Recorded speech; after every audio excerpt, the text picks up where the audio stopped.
Hello students, in this video we'll learn about user-defined methods.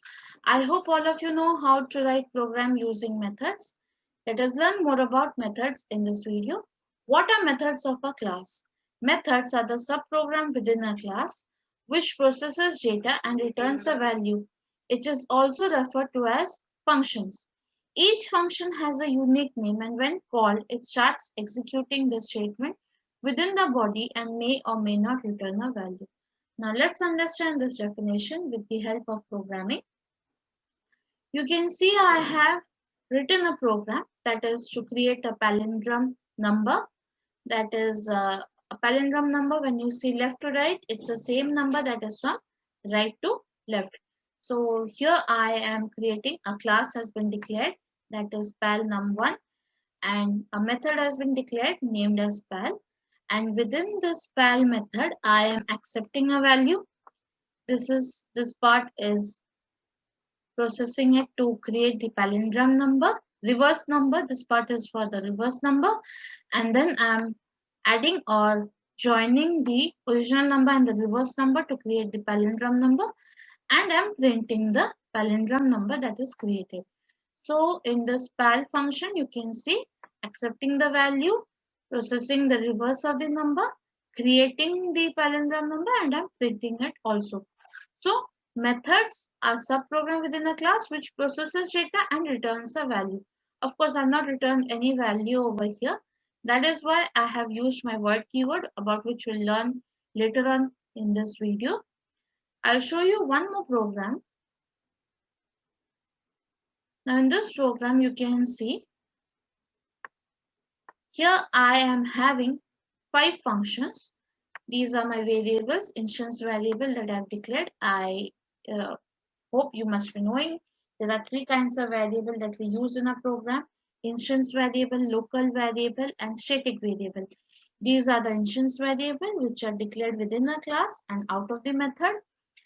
Here this part is my constructor. It is used for initialization purpose. And then I have 3 more functions. This is the input function or the input method to accept the values from the user. Then I have my calculate method to calculate the discount to be given. And then I have my display method to display the value. And I have a main method to call for all the objects. So here you can see methods are the subprogram within a class. So there is an entire program within which input, calculate, display, and the constructor are the subprogram which processes data and returns a value. Of course, none of our programs have returned a value over here. It is also referred to as function. Each function has a unique name. You can see input is a different name, calculate is a different name, and my display has a different name also. So all the methods have different names also. And when called, it starts executing. So in my main method, when I call them, first I call my input method, so it will be executed. Then I call my calculate method, so that will be executed. After that, I call the display method, so display will be executed. So methods are the subprogram within a class which processes data and returns a value. It is also referred to as functions. Each function has a unique name and when called, it starts executing the statement within the body and may or may not return a value. Now, what is the main function? Why is the main function so special? Now, in the same program, we can see why is the main function so special.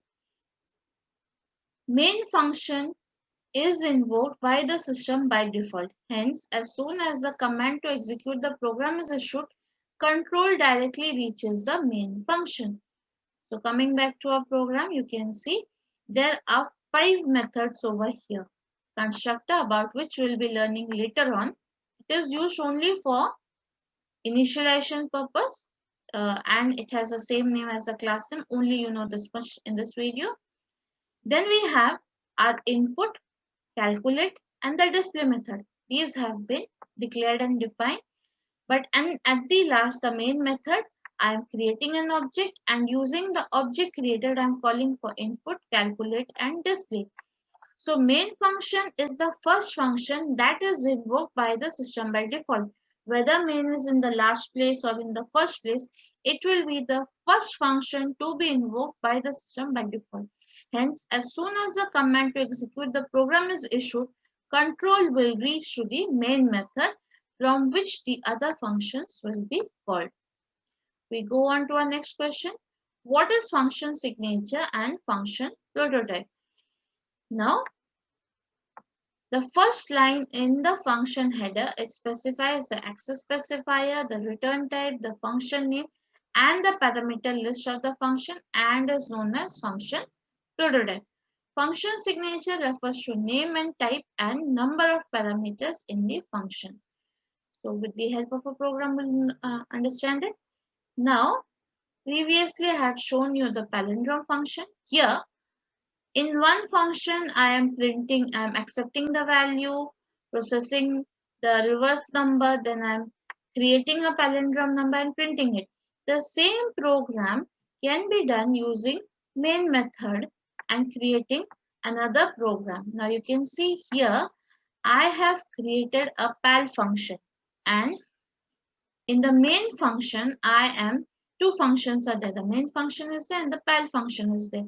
So as we have already learned, when the main function is encountered, the first function that by default the system will execute is the main function. So it will accept the value of n. Then from here, I'm calling. Pal function is the call function over here. So the control will go to this function.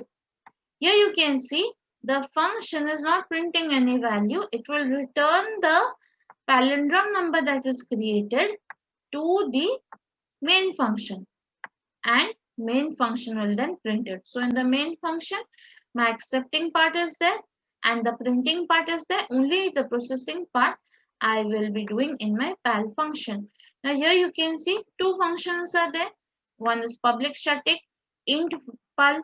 Now you can see int I'm using because it's going to return an integer value. You can see int pal is a variable that I have created. Now to remove this ambiguity, I'll just rename it. Pal is the method name and p is my palindrome number that is created. So it will, so you can see over here, the palindrome number that is created, it is of integer data type and it is being passed. So integer value is being passed. That is why you can see the return type that I have mentioned over here is int. Now you can see in this program, this is my function signature. It's the first line in the function header. It specifies the access specifier. Public is my access specifier over here. Static is my modifier that is mentioned over here. Int is the return type that is specified over here. And pal is the function name. And integer n is the parameter list.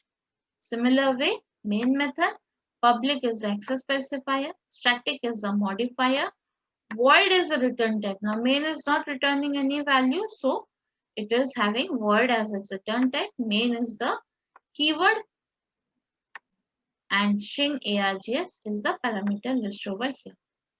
What does void return type signify? The void return type means that the method does not return value to its caller. What does void return type signify? The void return type means that the method does not return value to its caller. Within the body of a void method, there is no return statement. This is an indication that the function is an impure function. Now, you can see over here, my return type is int. That is why it has a return keyword that is used to return a value from the method. But in another program that I had used, over here you can see input, display and your calculate. These were having the return type as void because they were not returning any value. That is why you can see they don't have any return statement in the body of the program also. Okay. So where you have a return type, you specify a primitive data type as a return type, and where you don't return any value, there you use void. So this is my impure function, whereas over here, when I'm not using void, I need to have a return statement in my body of the program, body of the method. What is a block? Any set of declaration and statement between a pair of matching curly bracket is known as a block. In this program, you can see the blue color, this part is my class block. This is my method block. This much part is my method block. Then I have my while block. You can see in my editor window, different blocks are shaded in different color. So any set of declaration and statement within a pair of curly bracket is known as my block. Explain different parts of a program. So let's learn about the different parts of a program. Access specifier, return type, function name, parameter list, and then we have body of the function. Where access specifier is public or private, return type specifies the type of data returned by the function. It can be any of the valid data type. It is a if a function does not return a value, its return type must be void. Function name is the name of the function, should be a valid identifier following the identifier rule. Parameter list contains variable that receive the value of the argument passed to the function when it is called. This can be empty if there are no parameter. Body of the function, it contains a Java statement to perform a specific task. Now let's understand with the help of a program. Access specifier over here is my public. It can be public or private. Then my return type specifies the type of data returned by the function. Here it returns an integer value. So it is using my integer primitive data type. And when my program is not returning any value, like this program, it has the keyword void as its return type. Function name, it should be a valid identifier. Display, calculate, input, these are all valid identifier. Parameter list, you can see in this program, I have in my parameter list integer n. So it receives the value of the argument passed through the function when it is called. So when it is called, you can see n1 is a value, is a variable that I'm passing, which will be stored in my n variable. But in this program, I'm not passing any values. You can see calculate, it has empty parameter list. Display also has empty parameter list. And you can see also my input has got empty parameter list. So parameter list, either it can have variables which receive values of the argument passed to the function when it is called, or it can be empty also if no parameters are there. And body of the function, it contains the Java statement to perform specific tasks. Input contains the statement to accept the value from the user. Calculate contains the statement to do the calculation of the discount. And my display method has the statement to print the different values. So what are the types of functions? Now functions are divided into categories. Pure function or accessor function, impure function or mutative function. Now what is an impure function? Already we had come across this word. Impure function are methods that change the state of the object are called impure function. You can see here I am using length is my instance variable. In modify length function, I am changing the value of this length by 1. So you can see the state of length has been changed with new value. And this function does not have any return type also. So it's an impure function. Now pure function, what are they? They are access method return information to caller about the state of an object. You can see in my program, I am returning the value length. Pure function usually contain a return statement in order to pass back the information of an state. However, a method that prints information about an object state may also be classified as an accessor pure method.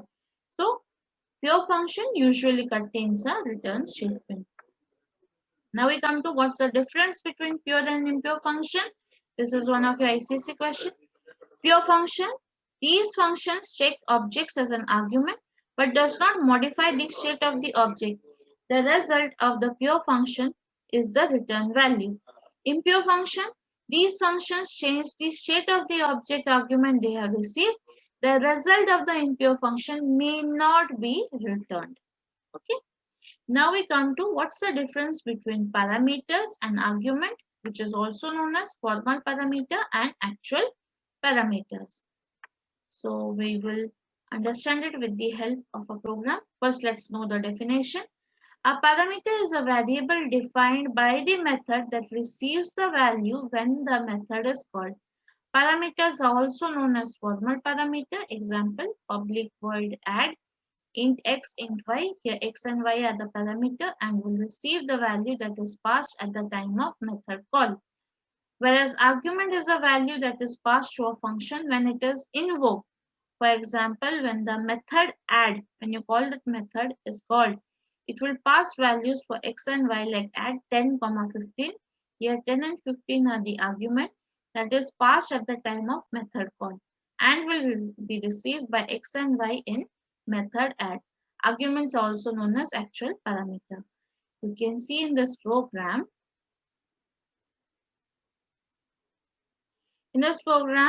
you can note n1 is my pal is my called function and n1 is the argument over here. N1 is my argument over here. Whereas this function that is pal that is called, when it comes over here, here n is my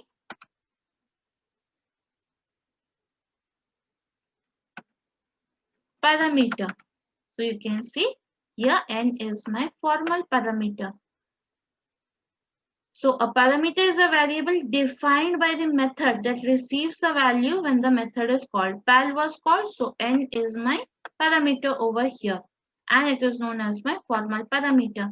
Now where it was called? It was called over here. So pal, at the moment it was called, n1 is the argument that I am using over here.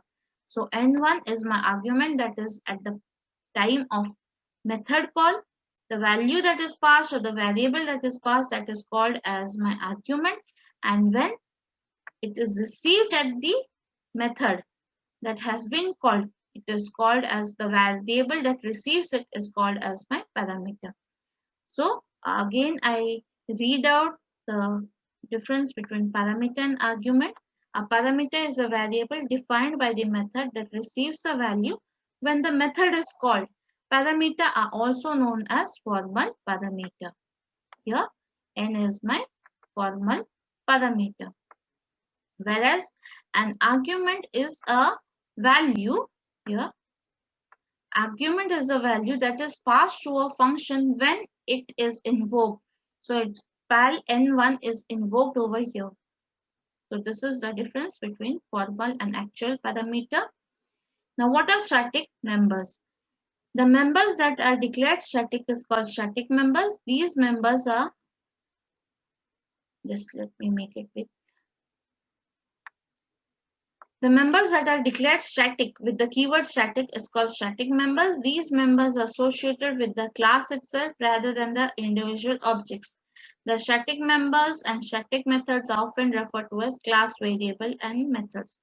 If you remember when in one of our videos we were discussing about class variable, instance variable, local variable, there we had specified that class variable in front of the variable, if we write the static in front of the declaration of the variable, if we write the static keyword, it becomes the static variable. And similar way in front of the method also, if we write the static keyword at the time of method declaration, it becomes the static method and it is associated with the class itself rather than the individual objects. If just to explain to you, now you can see without a static, if I write, suppose the same program, I compile it. I have just removed my static keyword from here. When I run this program,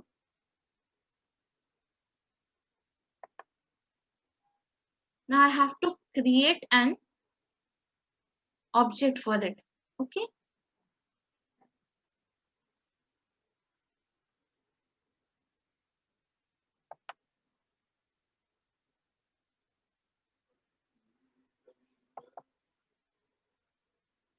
Okay, sorry. I have to create an object for it. Now this object that I have created, now from here I'll call for the main method. In the main method, now I have to enter my number over here. But so you can see a palindrome number has been generated. So, but over here, if I specify my static keyword, so you can see no need of creating any more objects. Directly I will call for my main method over here and I will run my program. So the difference that we see over here is, you can see when I have mentioned my static keyword, automatically the compiler creates an object for me and directly the main method is called over here. But when the static keyword is removed, you can see that I have to create an object and I have to call for my main method. Here you can see it's not showing the main method directly. I have to create an object and then I have to call for my main method.